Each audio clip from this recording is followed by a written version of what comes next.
आज जो हमारे साथ में यहाँ पर गेस्ट हैं, उन्होंने अपने करियर की शुरुआत करी थी एज अ चार्टेड अकाउंटेंट। उसके बाद में उन्होंने काफी सालों तक ऑफलाइन और ऑनलाइन बच्चों को पढ़ाया और आज वो वीडियोस बनाती हैं स्टॉक मार्केट से रिलेटेड, फाइनेंशियल प्लानिंग से रिलेटेड, इन्वेस्टमेंट से रिलेटेड, और आई एम श्योर आपने कभी ना कभी उनकी वीडियो कोई ना कोई जरूर देखी होगी। Please give an energetic and warm welcome to the one and only Rachna Ranade.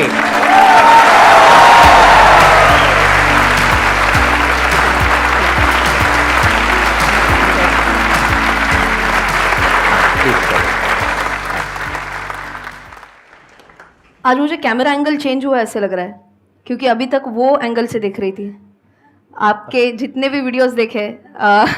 सो आज थोड़ा ऐसे ये वाला फीलिंग, मतलब यहाँ से देखना थोड़ा अलग लग रहा है। मेरे लिए भी चेंज हो गया ना। मैंने भी आपकी जितनी भी वीडियोस देखी थी, मैंने भी वहां से देखी थी, राइट? आज मैं यहाँ से देख रहा हूँ। अचानक से मेरे कमेंट सेक्शन में, मेरे मेल बॉक्स में आने लगा कि संदीप सर के शो पे चले जाओ। मैंने कहा ये चल क्या रही है, अचानक से संदीप सर के यहाँ पे जाओ, ये कहाँ से आ रहा है? फिर मैंने बोला मेरी टीम को, यार ये थोड़ा पता कर लो कि ये क्या हो गया अचानक से। तब पता चला कि ऐसे आपने मीट योर फेवरेट यूट्यूबर करके आपने एक सीरीज चालू करी है एंड जिसमें आप अलग अलग लोगों को इनवाइट कर रहे हो। तो मैंने कहा अच्छा ठीक है, तो अब मैंने थोड़ा होमवर्क चालू करना चाहिए।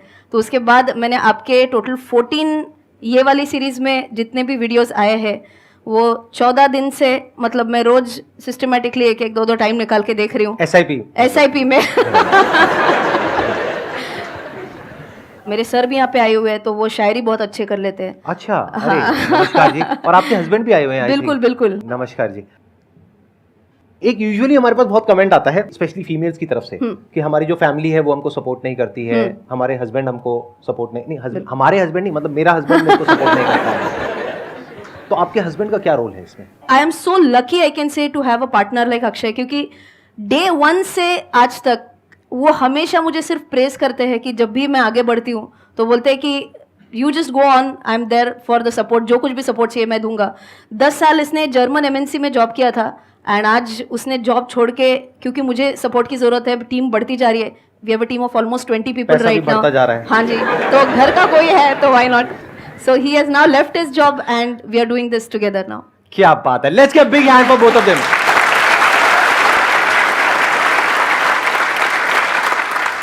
एक शायरी भी सुन ली थी मैंने, तो वो अगर आपकी परमिशन है तो प्लीज यहाँ तो पूरा माहौल बनने वाला है। चिंता मत करो, अभी यहाँ पे गाना भी होगा। मेरे को पता है आप प्रोफेशनली क्वालिफाइड सिंगर हैं ये। Oh yes. जब आंखों में अरमान लिया, मंजिल को अपना मान लिया, फिर मुश्किल क्या और आसान क्या, बस ठान लिया तो ठान लिया। क्या बात है।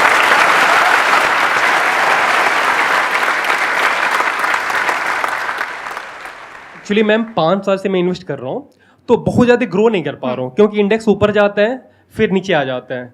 तो मैं चाहता हूँ कि क्या मैं सही जा रहा हूँ, कि मतलब मुझे टिके रहना चाहिए, मतलब ऐसा नहीं करना चाहिए कि बहुत ज़्यादा एक्टिवली जब ऊपर जाए तो प्रॉफिट में कर लूँ, स्क्वायर अप कर लूँ, फिर नीचे आओ तो खरीदूँ या उसको छोड़ दूँ। जनरली हम ऐसे बोलते हैं कि स्टॉक मार्केट में जब भी आप इन्वेस्ट कर रहे हो ना, तो इसमें आप एक स्टॉक में इन्वेस्ट नहीं कर रहे हो, आप इस कंपनी में इन्वेस्ट कर रहे हो। आपको क्या लगता है अगर आपने कोई कंपनी स्टार्ट करी तो वो 2 दिन में एकदम ऊपर जाएगी? नहीं, उसमें तो टाइम तो देना पड़ेगा ना। तो जितना टाइम आप कंपनी को ग्रो करने के लिए दे रहे हो, उतना ही टाइम आपको आपके पोर्टफोलियो को ग्रो करने के लिए देना चाहिए। और इसका एक अलग एग्जांपल बताती हूँ, थोड़ा फार्मिंग एग्रीकल्चर से रिलेटेड है, कि जब कोई फार्मर एक सीड सो करता है तो वो रोज जाके देखता है क्या आया क्या ऊपर। ऐसे तो नहीं देखता है ना रोज कि रोज आज इतना बड़ा हुआ, आज इतना बड़ा नाप लेता है कभी कि आज इतना सेंटीमीटर हो गया, कल उतना वो नहीं करता है, क्योंकि फार्मर को पता है कि उसको तो टाइम लगने ही वाला है, जितना लगना है उतना लगने ही वाला है। So is a farmer very patient? Yes और नो? यस।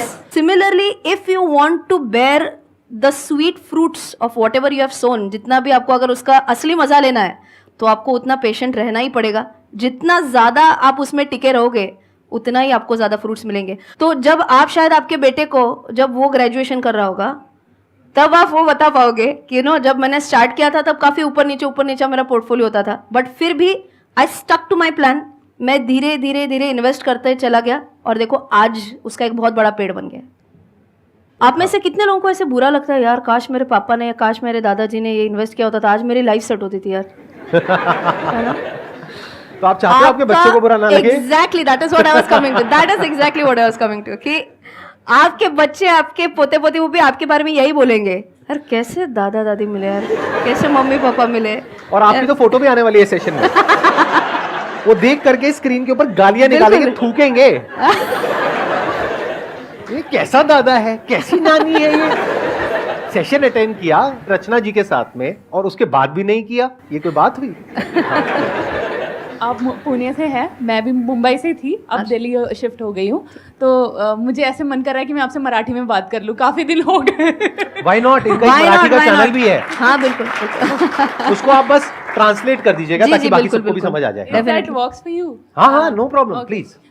तर माझे खूप इन्कम सोर्स आहेत, असं नाही आहे की माझ्याकडे इन्कम सोर्स नाही आहेत.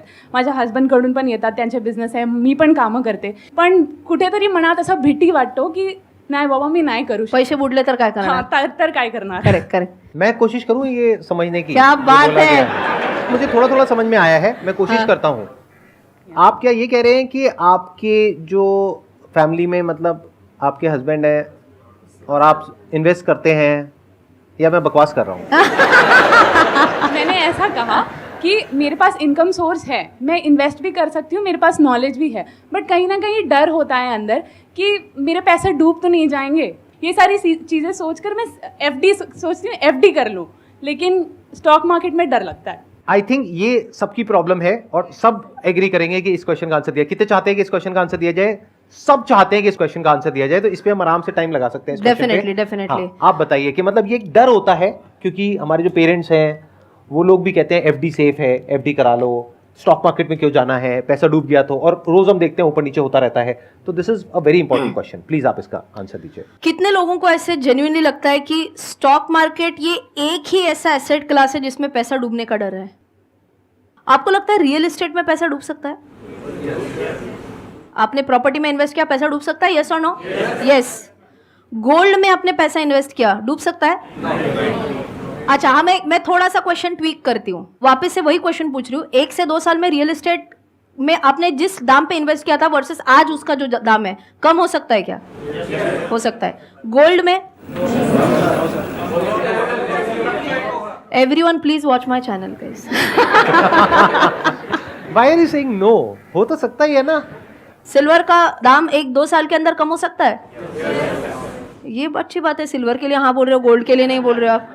बाय द वे, ये तीनों का आंसर है हाँ, बिल्कुल हो सकता है। इन तीनों एसेट क्लासेस में आपका पैसा 100%, मतलब देयर इज एब्सोल्यूट पॉसिबिलिटी कि ये हो सकता है। मैं ये नहीं बोल रही हूँ कि 2 साल के अंदर कम होना ही होना है, बट बिल्कुल हो सकता है, देयर इज अ चांस। आपको पता है चांदी का हाईएस्ट रेट जो था दैट वाज अराउंड 75,000, 75,000 तक चला गया था।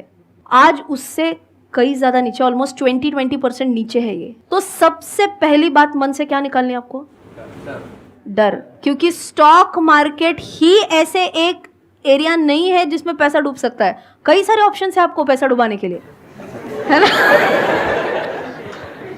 ये एक चीज आप सबसे पहले मन से निकालनी है, ठीक है, कि स्टॉक मार्केट में ही पैसा डूब सकता है। अब आगे का क्वेश्चन, स्टॉक मार्केट में पैसा डूब सकता है क्या? Question mark. अब इसके लिए आपको एक सिंपल चीज बताती हूँ। Again same, it goes with the time frame. अगर आप 1 से 2 साल के अगर आप टाइम फ्रेम पकड़ रहे हो तो क्या इसमें आपका पैसा नीचे जा सकता है? तो जा सकता है, पॉसिबल है।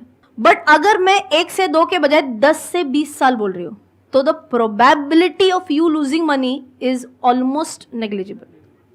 हाँ, अगर आपने फंडामेंटली अच्छे कंपनीज में इन्वेस्ट किया है तो की बात चल रही है। आपने देखा होगा हर्षद मेहता स्कैम के पहले मार्केट बहुत ऊपर गया था, फिर मार्केट एकदम नीचे डूब गया। 2 साल में हुआ, गिरा, वापस बाउंस बैक हुआ। उसके बाद 1999 2000 में आपने शायद आईटी बबल के बारे में सुना होगा। उसके पहले मार्केट बहुत बड़ा था। क्या मार्केट धड़ाम करके नीचे गिरा? बिल्कुल गिरा। लेकिन क्या वापस रिकवर हुआ? बिल्कुल हुआ।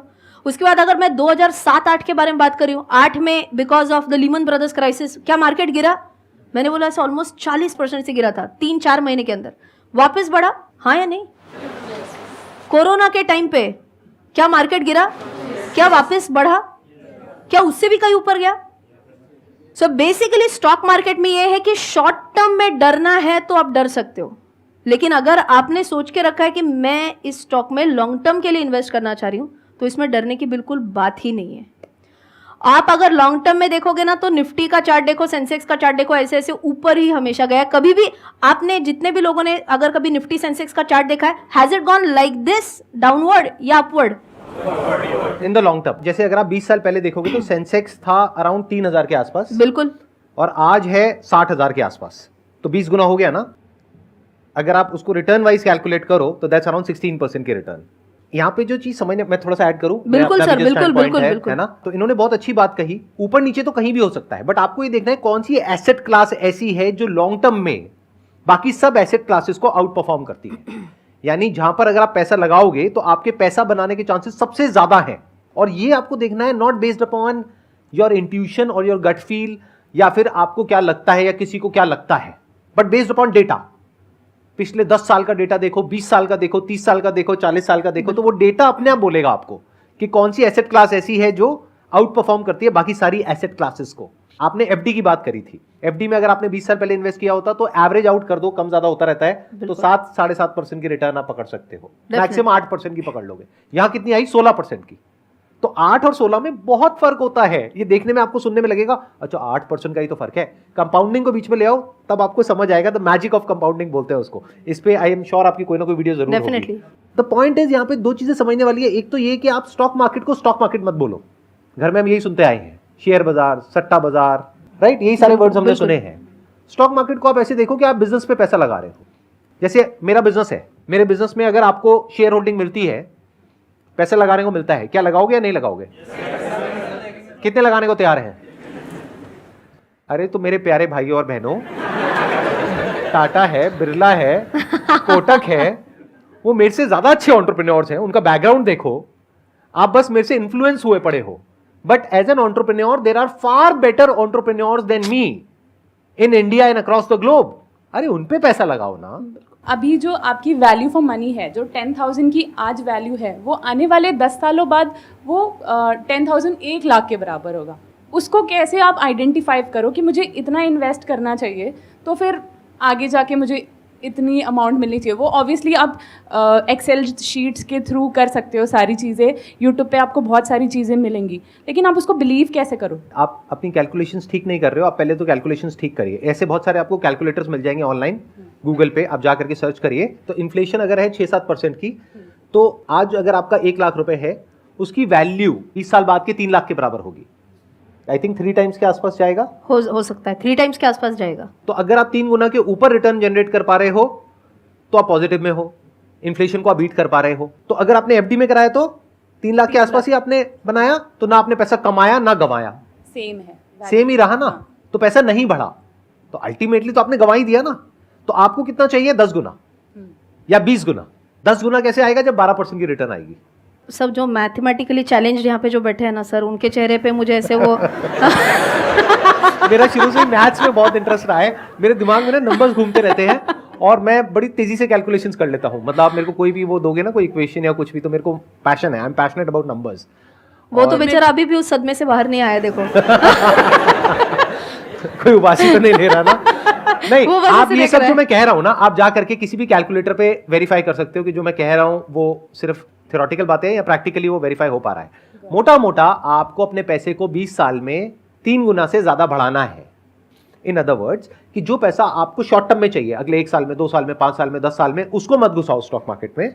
उसको आप अलग से कहीं पे रख सकते हो, एफडी में, यहाँ पे, वहां पे। शॉर्ट टर्म बहुत सारे एसेट्स हैं, वो आप इनके चैनल पे जाकर के सीख सकते हैं।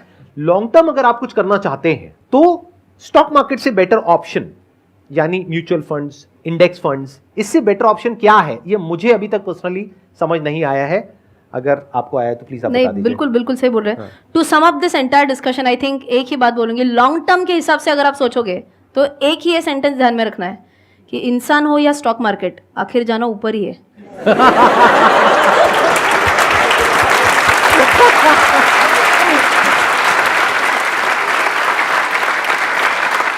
मतलब जो मैंने इतना लंबा प्रवचन दिया उसका सार एक लाइन के अंदर अंदर, क्या कमाल सार दिया आपने, बहुत बढ़िया। मैम, स्टॉक मार्केट में डाइवर्सिफिकेशन को बहुत इंपॉर्टेंस दी जाती है, लेकिन हम ज़्यादा डाइवर्सिफाई करते हैं तो हमारे रिटर्न्स कम हो जाते हैं। बिल्कुल। तो आपके अकॉर्डिंग कितना डाइवर्सिफाई हमें करना चाहिए ये portfolio? बहुत अच्छा It's an क्वेश्चन है, excellent question. बहुत अच्छा Right. क्वेश्चन है। बहुत अच्छा क्वेश्चन पूछा है और बहुत इंपॉर्टेंट क्वेश्चन है ये। और हो सकता है यहाँ पे आपके और मेरे व्यूज थोड़े से अलग भी होंगे। अच्छा, लेट्स सी ठीक आपके है। क्या व्यूज हैं, फिर मैं अपने व्यूज शेयर करूंगा। If I am not mistaken, ये वॉरेन बफे साहब का ही कोट है, जिसमें उन्होंने बोला था कि अगर आप 10 स्टॉक्स चूज कर रहे हो आपके इन्वेस्टमेंट के लिए, और आपने आपके नंबर 1 स्टॉक में और नंबर 10 स्टॉक में ही अगर same amount of money invest किया, तो आपको समझा ही नहीं है कि वो आपका नंबर 1 क्यों है फिर। तो जब भी आप इन्वेस्ट कर रहे हो ना, तो आपको एक रैंकिंग करनी होती है कि I have highest conviction in this stock, उसके बाद कन्विक्शन इसमें थोड़ी कम है, थोड़ी कम है, ऐसे आप टॉप 10 या फिर मेरे हिसाब से आप पूछोगे तो not more than 15 stocks is what my personal logic is. But उसमें एक बहुत इंपॉर्टेंट पॉइंट है कि नंबर 1 स्टॉक जो है मेरा उसमें और 15th स्टॉक जो है मेरा उसमें मेरा सेम अमाउंट इन्वेस्टेड नहीं है। तो आइडियली आपने उसमें डिक्रीजिंग अमाउंट्स में पैसा लगाते जाना है from 1 to 15 and don't over exceed, क्योंकि जब भी मार्केट नीचे गिरता है ना तो आपको एक बाय ऑन डिप का मौका मिलता है, आपको एवरेज करने का मौका मिलता है। उस टाइम पे अगर आपके पोर्टफोलियो में अगर मान के चलिए 40 स्टॉक्स है, 50 स्टॉक्स है, पैसा तो उतना नहीं है ना हर एक में एवरेज करने के लिए। बड़े लॉन्ग टर्म के लिए जो है वो 15 के ऊपर नहीं जाना is what I have as a conviction. Sir आपका क्या कहना है इसमें? हाँ, मेरा इसमें थोड़ा सा अलग व्यू है इनसे। मैंने इनिशियली कई बार कोशिश करी स्टॉक मार्केट में कुछ करने की, पैसा आया भी पैसा गया भी, लेकिन मैंने देखा कि मेरे में वो डिसिप्लिन नहीं है कि मैं उस पर स्टिक रह सकूं, क्योंकि कभी ज्यादा हो जाता है, कभी कम हो जाता है, बिल्कुल। और अपना जो असली काम है करने वाला वहां से ध्यान हट जाता है, यानी जो बिजनेस है या ये जो सेशंस है यहां से ध्यान हट जाता है। तो मैं स्टॉक मार्केट से पर्सनली पूरी तरह से बाहर हूं। मैं क्या करता हूं, एक तो इंडेक्स फंड में इन्वेस्ट करता हूं, दूसरा I am bullish on the mid cap sector. Mid cap में क्या होता है कि जब मिड कैप लार्ज कैप बनती है ना तो वहां पे पीई एक्सपेंशन होता है, यानी उसकी वैल्यू एकदम एक्सपोनेंशियली बढ़ती है, तो वहां पे स्कोप ऑफ ग्रोथ बहुत ज्यादा है लॉन्ग टर्म के पॉइंट ऑफ व्यू से। तो इस तरह से मैंने इन्वेस्टमेंट करी हुई है, यानी स्टॉक मार्केट में मेरा जो टाइम है और दिमाग है वो ऑलमोस्ट जीरो है। और वो जो मिड कैप फंड है वहां पे उन्होंने नियर अबाउट 70 स्टॉक्स लिए हुए हैं, तो ये फंडा वहां पे गलत हो जाता है। 10-15 वाला वो उससे अलग है, क्योंकि म्यूचुअल फंड्स क्या है वो ज्यादा से ज्यादा लेते हैं ताकि अगर एक कंपनी डूब भी जाए, जो आपका डर था ना इनिशियली कि अगर आपने स्टॉक मार्केट में इन्वेस्ट किया और आपके पोर्टफोलियो का एक बहुत बड़ा हिस्सा एक कंपनी में आपने लगा दिया, एक स्टॉक में लगा दिया है, मानो 20% या 30%, और पास्ट में ऐसे बहुत सारे स्टॉक्स के साथ हुआ है कि उसका रेट था 300 रुपए, 400 रुपए, और वो रह गया 10 रुपए का, 20 रुपए का, 30 रुपए का। ये हो सकता है और हुआ है पास्ट में। उसमें क्या होता है कि अगर आपके अंदर डिसिप्लिन नहीं है और आपने जरूरत से ज्यादा पैसा एक कंपनी में लगा दिया और वो कंपनी बंद हो गई तो आप फंस गए। लेकिन म्यूचुअल फंड क्या करेंगे, वो पहले आपके पैसे को प्रोटेक्ट करके चलेंगे, यानी 50 से 70 स्टॉक्स में वो पैसा लगा देंगे। तो अगर एक कंपनी पूरी तरह से डूब भी गई, मानो जीरो हो गई, बंदी हो गई कल, तब भी आपका कितना पैसा डूबा? सिर्फ 2%। सिंपल है ना कैलकुलेशन यार, मैथ्स इतनी भी वीक नहीं होनी चाहिए किसी की। मतलब 50 स्टॉक्स हैं, उसमें अगर पैसा लगा दिया है उस म्यूचुअल फंड ने और एक कंपनी बंद भी हो गई है, तो कितना परसेंट पैसा टूटा आपका? तो 2% पैसा ही तो टूटा आपका। अगर वो जीरो भी हो गया तो म्यूचुअल फंड आपके पैसे को प्रोटेक्ट करके चलता है। बट मानो आप इंडिविजुअली स्टॉक में इन्वेस्ट कर रहे हो और ये 2 कंपनीज आपको इतनी पसंद आ गई, आपने कहा यार ये तो बहुत ही बढ़िया है, चल मैं इन्हीं दोनों कंपनीज में अपना सारा पैसा लगा देता हूं। और ऐसा होता है जब आप अपने माइंड को स्टडी करोगे ना, ग्रीड ऑफ फियर से ऑपरेट करता है सारा जो खेल है। तो आप कहोगे इन 2 में लगा देता हूं और दोनों कंपनीज बंद हो गई, तो अब आपका 100 रुपए कितना हो गया? जीरो। तो इसलिए मैंने क्या चूज किया है अपने लिए, मैं बिल्कुल दिमाग नहीं लगाता हूं, जो प्रोफेशनल्स है उनके ऊपर छोड़ दिया है। और एक रियलिस्टिक एक्सपेक्टेशन है मेरी, मेरे को 25% रिटर्न नहीं चाहिए, 30% नहीं चाहिए, मुझे 12 से 16% चाहिए। तो मुझे पता है कि इंडेक्स फंड में मैंने आज पैसा लगाया है, वहां पे मरे से मरा 12% रिटर्न आ जाएगी अगले 20 साल में, और जो मैंने म्यूचुअल फंड में लगाया है वहां पे भी 14-15% की रिटर्न आ जाएगी, क्योंकि वो मिड कैप सेक्टर में है। तो ये मेरी स्ट्रैटेजी है। आपको क्या कहना है इसके बारे में? सर ने जो स्ट्रेटेजी बताई है वो बिल्कुल सही। म्यूचुअल फंड के लिए वो स्टॉक्स में कभी भी काम नहीं कर सकते। आप 70 स्टॉक सर खुद के पैसे से नहीं ले सकते हो, राइट। सो फॉर एग्जांपल जब आप म्यूचुअल फंड में एसआईपी करते हो ना, तो आप बिल्कुल 500 रुपए से भी एसआईपी कर सकते हो, और वो 500 रुपया आपका 70 स्टॉक्स में लग सकता है, क्योंकि वहां पे आपको मिलता है 1 यूनिट ऑफ म्यूचुअल फंड, आपको पूरा शेयर नहीं मिलता है 500 रुपया में। अगर आप सेम स्ट्रेटेजी 70 स्टॉक्स की अगर डायरेक्ट इन्वेस्टिंग में लगा रहे हो, डायरेक्ट स्टॉक मार्केट में लगा रहे हो, तो आप सोच सकते हो कि आपके पोर्टफोलियो में 70 स्टॉक्स आए हैं, फिर आप क्या ट्रैक करोगे, कैसे ध्यान रखोगे कौन सी कंपनी ठीक परफॉर्म कर रही है, नहीं कर पा रही है। तो आपका सर ने बोला ऐसा आपका मेन बिजनेस से फोकस हटके वो 70 कंपनीज का आपको एनालिसिस करने में ज्यादा टाइम चला जाएगा। तो आपके पास अगर लिमिटेड टाइम है, अगर आपको चाहिए कि यार मैं इन्वेस्ट ना करूं, मेरे ब्याह पे कोई और करे, तो mutual fund is a good root.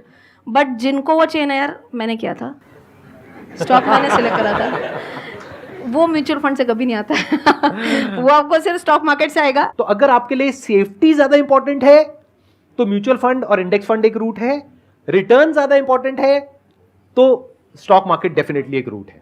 तो ये आपको चूज करना है कि दोनों में से कौन से रूट को आपको पकड़ना है। मैम आप प्लीज अब एक अच्छा सा गाना सुना दीजिए प्लीज। सारे बोलो, ऐसे थोड़ी।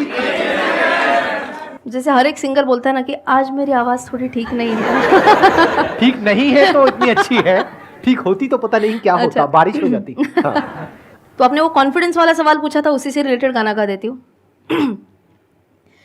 ये हौसला कैसे झुके, ये आरज़ू कैसे झुके, मंजिल मुश्किल तो क्या, धुंधला साहिल तो क्या, तन्हाई दिल तो क्या हो, राह में कांटे बिखरे अगर, उस पे तो फिर भी चलना ही है, शाम छुपा दे सूरज अगर, रात को एक दिन ढलना ही है, रुत ये ढल जाएगी